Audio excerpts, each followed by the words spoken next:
Let's talk about redistricting and the New York map and the idea of gerrymandering.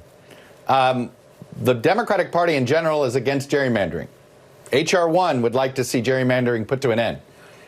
But I think you're for it when it comes to the case of New York in 2022.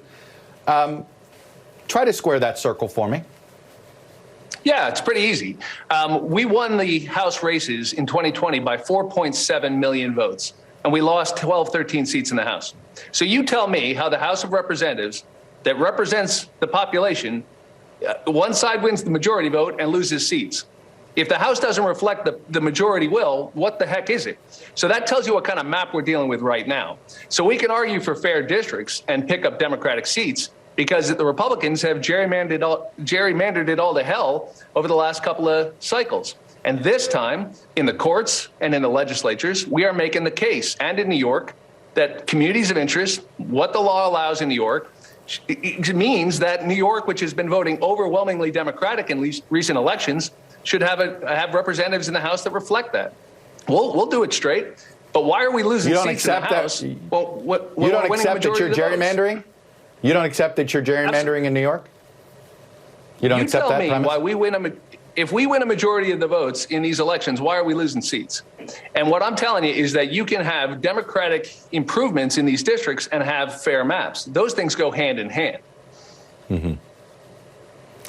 Well, I think it's one of those where I guess I go back to why be against gerrymandering at all? I mean, he who has the power draws the lines, which has been the case for 200 years.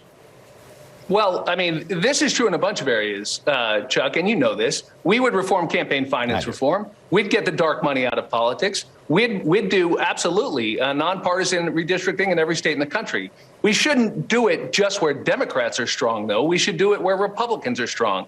And if you're asking us to unilaterally disarm, whether you're talking about campaign finance or arguing for fair maps, well, you know, I'm a guy that wants to bring a gun to a gunfight. Yeah, you bet. And I think Democrats need to stand and fight and defend our democracy. But what I'm telling you is that right now, a majority of Americans have been voting for Democrats. 5 million votes almost we beat them by in 2020, and we lost more than a dozen seats. That tells you the maps aren't fair, and we're arguing for fair maps.